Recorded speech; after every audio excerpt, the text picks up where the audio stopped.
का अलर्ट। बद्रीनाथ और हेमकुंड की ऊंची चोटियों पर हुई है बर्फबारी। 9 अक्टूबर तक रहेगा रेड अलर्ट जारी।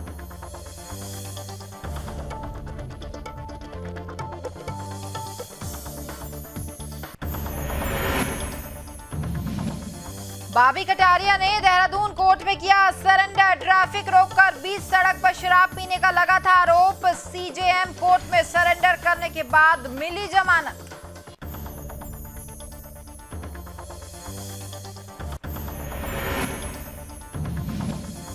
विधानसभा अध्यक्ष रीतू खंडूरी भूषण ने विधानसभा सचिवालय में अधिकारियों के साथ आगामी विधानसभा सत्र को लेकर की है बैठक में अधिकारियों से आगामी सत्र को लेकर की है चर्चा। दिसंबर से पहले होना है विधानसभा सत्र।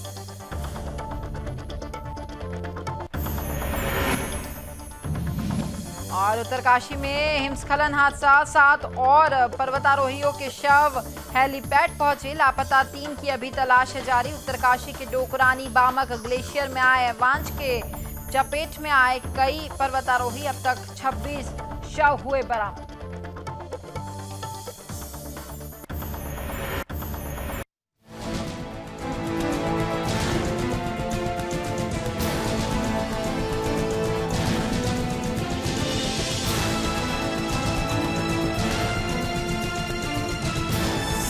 आप देख रहे हैं सुदर्शन न्यूज। नमस्कार, उत्तराखंड विशेष देख रहे हैं आप और मैं हूं आपके साथ स्मारिका ठाकरे। बुलेटिन की शुरुआत करेंगे। पहली खबर जो है देहरादून से निकलकर सामने आ रही है। आपको बताएं, यूएनजीसी देहरादून में जीएम पद पर तैनात श्री अनिल राजा विजन की गुरुग्राम के मेदांता अस्पताल में मौत हो गई। आपको बताएं कि अनिल राजा विजन 1 महीने से मेदांता अस्पताल में लीवर खराब होने की वजह से जिंदगी और मौत के बीच की जंग लड़ रहे थे। तो वहीं गुरुवार को उन्होंने जिंदगी की अंतिम सांस ली है। आपको बताएं कि उनकी दो बेटियां हैं और वही पुत्र ना होने के कारण उनकी दोनों बेटियां ऑस्ट्रेलिया से शिवी और कनाडा से अनीशा ने आकर पूरे हिंदू रीति रिवाज के हिसाब से जो है पुत्र का धर्म निभाते हुए सैकड़ों लोगों के बीच पूरे विधि विधान के साथ अपने पिता का अंतिम संस्कार किया। आपको तस्वीरें भी लगातार दिखा रहे हैं किस तरीके से जो है अंतिम संस्कार अनिल राजा विजन जी का हुआ है। और आज पहली बार डॉक्टर अनिल राजा विजन के लखीबाग में क्रियाक्रम में दोनों कन्याओं के द्वारा दिवंगत आत्मा यानी कि पिता की आत्मा को जो है श्रद्धांजलि अर्पित करते हुए बेटियों को देखा गया। और हिंदू धर्म में ये भले ही कहा गया है कि संस्कार में पुत्र का होना जरूरी है, लेकिन इन दोनों कन्याओं ने आज साबित कर दिया कि पिता का क्रियाकर्म पुत्र की अनुपस्थिति में भी कन्याएं भी कर सकती है। तो वहीं इस मौके पर ओएनजीसी के उच्च अधिकारियों के अलावा देहरादून में भारी संख्या में जो है गणमान्य लोग मौजूद रहे।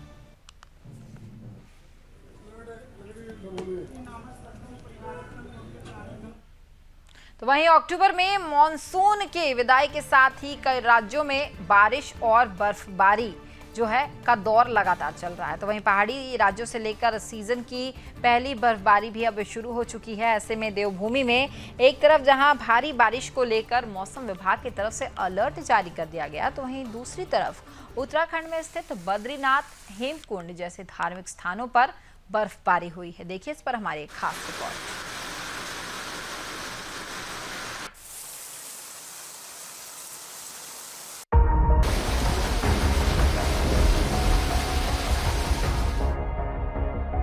मौसम बदलने के साथ ही बद्रीनाथ, हेमकुंड साहिब और फूलों की घाटी सहित अन्य जगह की ऊंची चोटियों पर बर्फबारी हो रही है, जिससे यहां कड़ाके की ठंड भी पड़ रही है।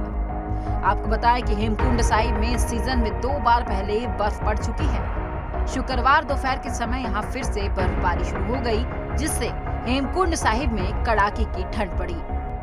हेमकुंड साहिब के कपाट बंद होने में अब सिर्फ 3 दिन शेष रह गए हैं। 10 अक्टूबर को हेमकुंड साहिब के कपाट शीतकाल के लिए बंद कर दिए जाएंगे। तो वहीं भारी बारिश और बर्फबारी के चलते तापमान में भी भारी गिरावट दर्ज की गई है, जिससे मौसम ठंडा हो गया है। तो वहीं भारी बारिश के चलते लोगों को प्रशासन की तरफ से पूरे अलर्ट में रहने की सलाह दी गई है।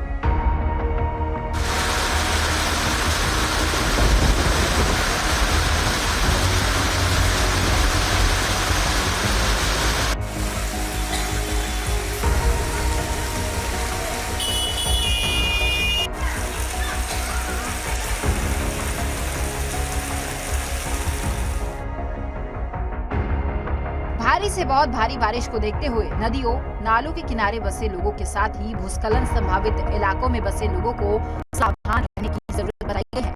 वहीं तमाम क्षेत्र में बहुत भारी बारिश के मद्देनजर सरकार, शासन और राज्य आपदा प्रबंधन विभाग को रिपोर्ट भी भेजी जा चुकी है। उधर दून में भी बारिश के साथ ही बादल छाए रहेंगे। जिले के कुछ स्थानों पर भारी बारिश के साथ ही तेज बौछार पड़ने की संभावना जताई गई। मौसम विभाग ने इसे लेकर कुमाऊं क्षेत्र में रेड तो वहीं गढ़वाल क्षेत्र में ऑरेंज अलर्ट जारी किया है। मौसम विभाग की चेतावनी के बाद शासन प्रशासन भी अलर्ट मोड में आ गए हैं। तो वहीं देवभूमि में आपदा प्रबंधन विभाग मौसम विभाग की भविष्यवाणी को लेकर अलर्ट मोड पर है।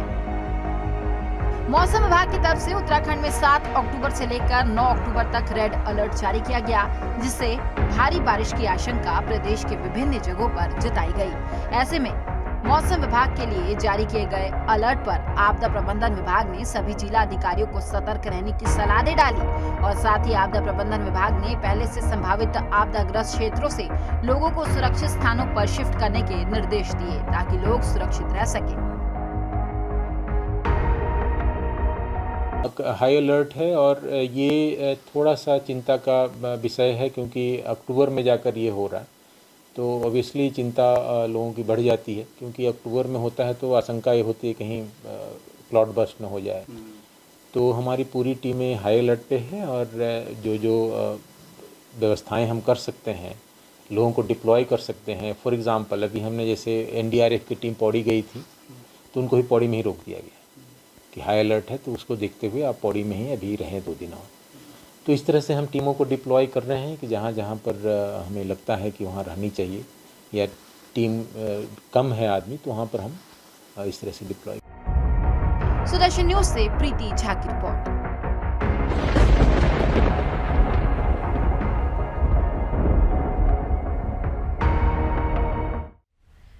तो वहीं 25,000 का इनामी यूट्यूबर बॉबी कटारिया ने देहरादून की कोर्ट में अब सरेंडर कर दिया है। आपको बताएं कि बॉबी पर खुलेआम ट्रैफिक रोककर 20 सड़क कुर्सी पर बैठकर शराब पीने का आरोप है। दरअसल देहरादून के किमाड़ी मार्ग पर ऐसा करते हुए उनका वीडियो जो है वो सोशल मीडिया पर जमकर वायरल था। आपने भी सोशल मीडिया पर बॉबी कटारिया के कई वीडियो देखे होंगे, जिसके बाद 25,000 के इनामी कटारिया के खिलाफ कोर्ट से दूसरी बार जो है वारंट निकाला गया, लेकिन वो पेश होने नहीं पहुंचे थे। इसे एक दिन पहले ही जो है सरेंडर करने के लिए भी कहा गया था, लेकिन वो चकमा देकर फरार हो गया था। तो वहीं अब इस पूरे मामले को लेकर जो है कटारिया के खिलाफ मुकदमा दर्ज होने के लंबे समय के बाद आज बॉबी कटारिया अपने वकील के साथ देहरादून स्थित एसीजेएम परिसर में पहुंचा। हालांकि देहरादून के एसीजेएम संजय सिंह की कोर्ट ने बॉबी कटारिया को बड़ी राहत दे दी है। आपको बताएं कि सोशल मीडिया पर यूट्यूबर बॉबी कटारिया का वीडियो जो है वो लगातार वायरल होता रहा, जिसके बाद कैंट थाने में बॉबी कटारिया के खिलाफ मुकदमा दर्ज करवाया गया। आपको बताएं कि मुकदमा दर्ज होने के बाद जो है वो बॉबी कटारिया की अरेस्टिंग के लिए दून पुलिस ने तमाम प्रयास किए थे, लेकिन देहरादून की पुलिस बॉबी कटारिया को गिरफ्तार नहीं कर पाई। तो वहीं आज बॉबी कटारिया जो थे देहरादून के कोर्ट पहुंचकर जमानत भी लेने पहुंचे। तो वहीं यूट्यूबर बॉबी कटारिया ने कोर्ट में पेश होने के बाद पत्रकारों से बातचीत करते हुए कहा कि वीडियो में उनके द्वारा सॉफ्ट ड्रिंक पिया जा रहा था, जबकि इसे गलत तरीके से प्रसारित किया गया। और साथ ही बॉबी कटारिया ने कहा कि मुझे कोर्ट और अपने वकील पर पूर्ण रूप से विश्वास है। तो हम आपको जो बॉबी कटारिया की जो तस्वीर दिखा रहे हैं, ये वही बॉबी कटारिया है जो प्लेन में शराब पीते हुए वीडियो बना रहे थे और उनका वीडियो सोशल मीडिया पर जमकर वायरल हुआ था, जिसके बाद जो है बॉबी कटारिया कई लोगों के निशाने पर आए और जो कई एफआईआर है वो भी उनके खिलाफ मुकदमा भी दर्ज किया गया। और आज जो है वो देहरादून पहुंचे और अपने वकील के साथ वो पहुंचे थे। हालांकि कोर्ट की तरफ से एक बड़ी जो है राहत बॉबी कटारिया को दी गई। उन्होंने ये बोला कि वो शराब नहीं पी रहे थे, वो सॉफ्ट ड्रिंक का सेवन कर रहे थे और अब जो है बॉबी कटारिया को एक बड़ी राहत कोर्ट की तरफ से दी गई है।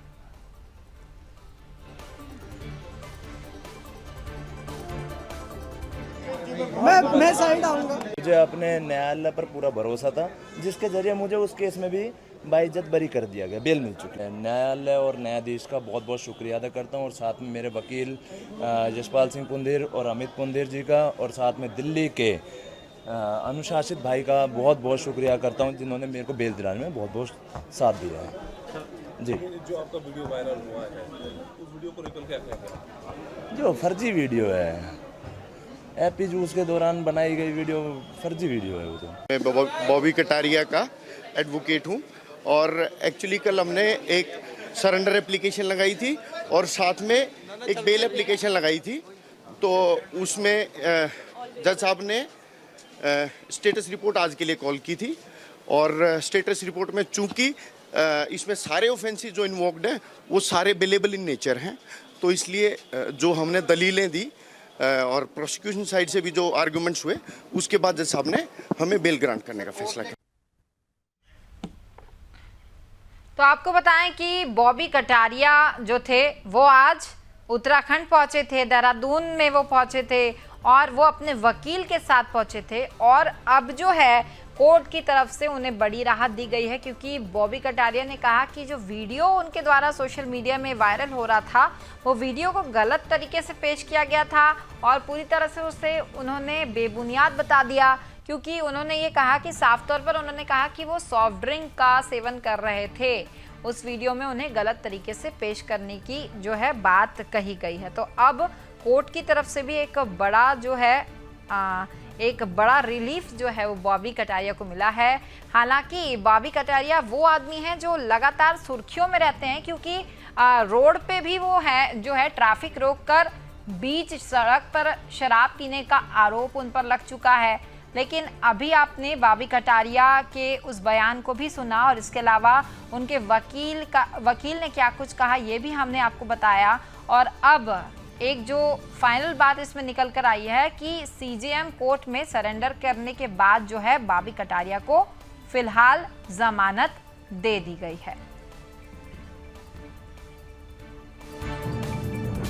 तो वहीं चुनाव के बाद दोबारा सत्ता में आई धामी सरकार का पहला विधानसभा सत्र 14 से 17 जून 2022 तक चल रहा था, जिसमें सरकार ने वित्तीय वर्ष 2022-23 का बजट पेश किया था। नियमानुसार 6 माह के भीतर विधानसभा सत्र होता है। तो वहीं विधानसभा का अगला सत्र दिसंबर से पहले होना होता है, लेकिन सत्र के दौरान व्यवस्थाओं और सदन संचालन को लेकर कर्मचारी की कमी का दबाव भी रहता है। हाल ही में विधानसभा में बैकडोर भर्तियां को रद्द कर तर्थ और उपनल के माध्यम से नियुक्त 250 कर्मचारियों को हटाया गया है। इससे विधानसभा सचिवालय में अब कर्मचारियों की संख्या 200 के करीब रह गई है। सरकार को दिसंबर से पहले सत्र की पूरी तैयारी करनी है, और शुक्रवार को विधानसभा अध्यक्ष रितु खंडूड़ी भूषण ने विधानसभा सचिवालय के कर्मियों की बैठक में अधिकारियों से आगामी सत्र को लेकर चर्चा की है। इससे स्पष्ट होता है कि स्पीकर मौजूद कर्मचारियों से सत्र चलाने की तैयारी में है, और आगामी सत्र गैंगसेन में होगा या देहरादून में, अभी सरकार ने ये फिलहाल तय नहीं किया है। लेकिन ये माना जा रहा है कि सरकार गैरसैंण में सत्र आयोजित कर सकती है, और इसकी वजह साफ तौर पर यह है कि गैरसैंण में बजट सत्र का ना होना भी एक बड़ी बात सामने आ सकती है। विधानसभा अध्यक्ष रितु खंडूड़ी भूषण का ये कहना है कि आगामी सत्र कब होगा ये सरकार को तय करना है। सत्र को चलाने के लिए कर्मचारियों की कमी नहीं है। आने वाले समय में विधानसभा में कितने कर्मचारियों की जरूरत है, इसके लिए ढांचा तैयार किया जाएगा, ऐसा कहा है रितु खंडूड़ी ने।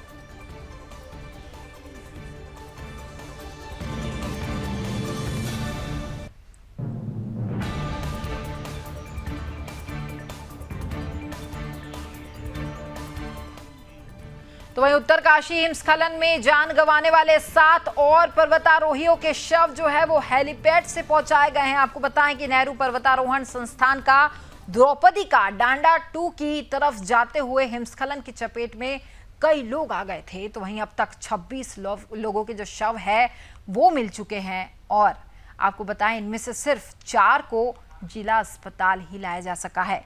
29 पर्वतारोही डोकराणी बामक ग्लेशियर पर हिमस्खलन की चपेट में आए थे। आपको बताएं कि डोकराणी बामक ग्लेशियर क्षेत्र में रेस्क्यू दल ने शुक्रवार को 7 प्रशिक्षु पर्वतारोहियों के शव बरामद किए थे। 7 शव हेलीपैड पर अब पहुंच गए हैं। आपको बताएं कि अब तक कुल 26 शव बरामद किए जा चुके हैं, जबकि 3 अब भी लापता बताए जा रहे हैं। इनकी तलाश के लिए रेस्क्यू अभियान लगातार चलाया जा रहा है और घटनास्थल से सभी शव को एडवांस बेस कैंप की ओर लाने का प्रयास सेना के द्वारा किया जा रहा है। उच्च हिमालयी क्षेत्र में प्रशिक्षण के लिए निकले नेहरू पर्वतारोहण सदस्य ने के 29 सदस्य जो थे वो डोकराणी बामक ग्लेशियर में हिमस्खलन की चपेट में आने के बाद लापता हो गए थे और 4 शव घटना के दिन ही फर्स्ट रिस्पॉन्डर ने अब बरामद कर लिया था। तो वहीं बीते बृहस्पतिवार को आईटीबीपी, एसडीआरएफ और सेना ने घटनास्थल पर रेस्क्यू शुरू कर दिया और प्रशिक्षकों के शव बरामद कर लिए गए। अब भी 3 प्रशिक्षु के जो है वो लापता चल रहे हैं, जिनकी तलाश के लिए घटनास्थल पर लगातार रेस्क्यू अभियान जो है वो सरकार की तरफ से चलाया जा रहा है। तो वहीं केंद्र सरकार की तरफ से हर संभव मदद जो है वो की जा रही है। साथ ही सीएम धामी ने बोला है कि उत्तरकाशी में अब तक 26 शव को रिकवर किया जा चुका है। बचाव अभियान लगातार चल रहा है। श्रीनगर से आया हुआ दल एनडीआरएफ, एसडीआरएफ के साथ सेना और प्रशासन के भी लोग इसमें शामिल है और साथ ही सीएम धामी ने कहा कि लगातार सभी के संपर्क में हूं और साथ ही केंद्र सरकार की तरफ से भी हर संभव मदद का भरोसा उनकी तरफ से दिलाया गया है। धामी जी ने बोला कि रेस्क्यू अभियान में तेजी लाने के लिए सेना की मदद के लिए अनुरोध किया गया, जो कि रेस्क्यू तेजी से अब किया जा रहा है। साथ ही सभी को सुरक्षित निकालने के लिए रेस्क्यू अभियान जो है वो चलाया जा रहा है। ये तस्वीरें हम आपको लगातार दिखा रहे हैं। डोकराणी बामक ग्लेशियर में एवलांच आ गया था, जिसके बाद कई प्रशिक्षकों की जो है मौत हो गई। अब तक 29 प्रशिक्षकों की मौत हुई है और अब आपको बताएं कि 3 लोगों की तलाश लगातार जारी है और 26 शव का बरामद होना कई जो है सवाल खड़े कर रहा है, क्योंकि लगातार उत्तराखंड में अगर बात करें उत्तरकाशी में तो हिमस्खलन का एक बड़ा हादसा हुआ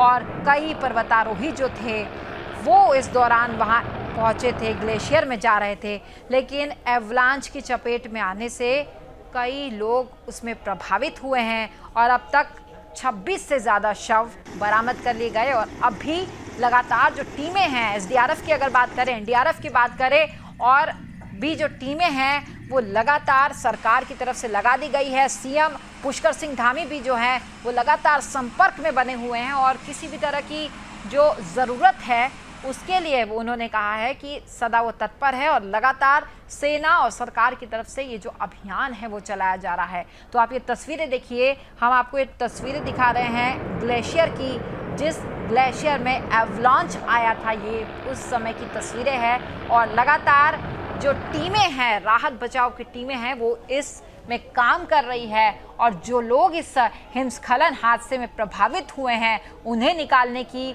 और उन्हें सुरक्षित बाहर निकालने की कोशिश की जा रही है। हालांकि अब तक दुर्भाग्यवश 26 लोगों की इसमें मृत्यु हो गई है और अब भी 3 लोग इसमें लापता बताए जा रहे हैं।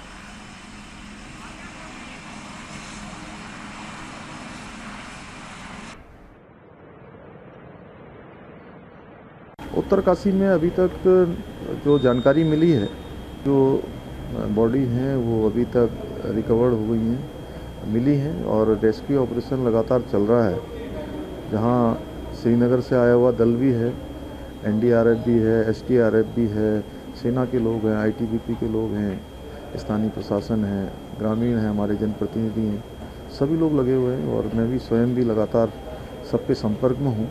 जहाँ जैसी ज़रूरत है उसके मुताबिक जो है काम।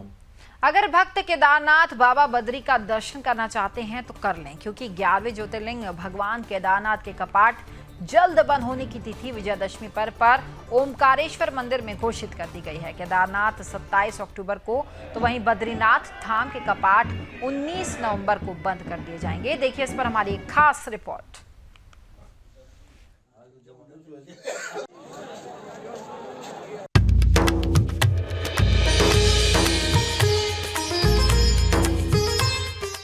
11वें ज्योतिर्लिंग भगवान केदारनाथ के कपाट बंद होने की तिथि विजयादशमी पर्व पर शीतकालीन गद्दी स्थल ओमकारेश्वर मंदिर में पंचांग गणना के अनुसार घोषित कर दी गई।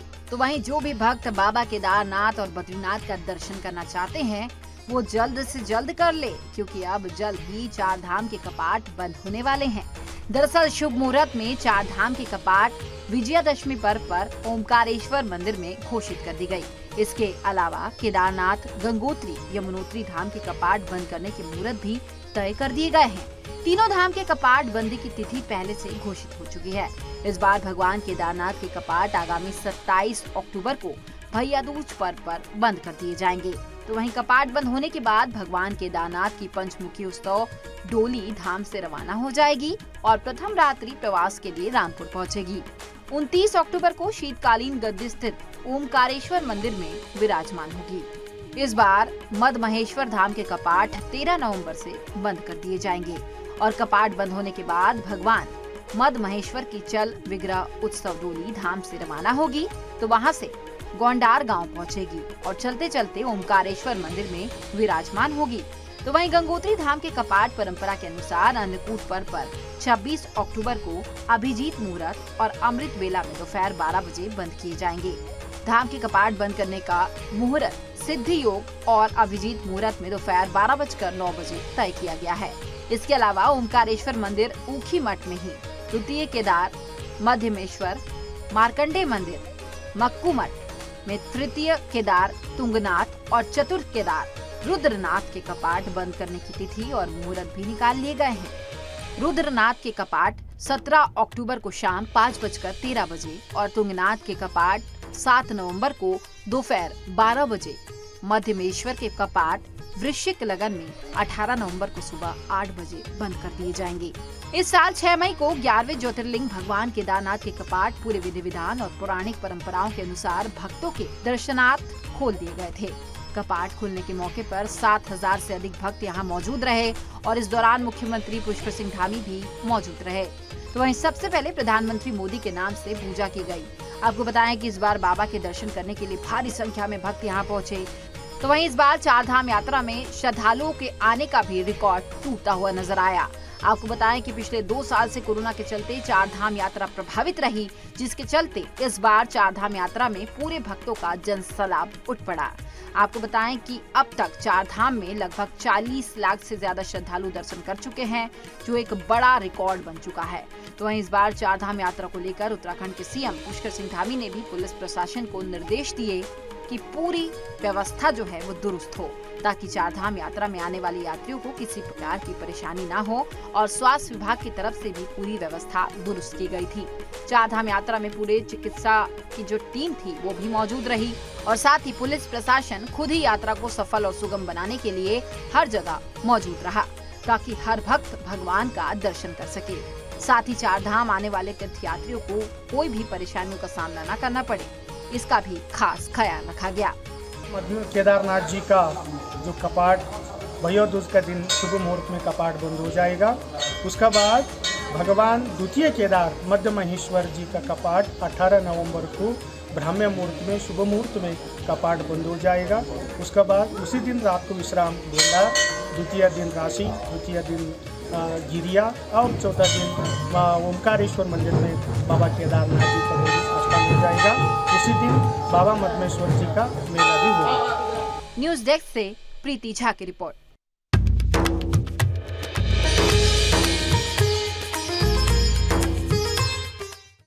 तो फिलहाल उत्तराखंड विशेष में इतना ही, लेकिन सुदर्शन न्यूज में खबरों का सिलसिला लगातार जारी रहेगा। जय हिंद।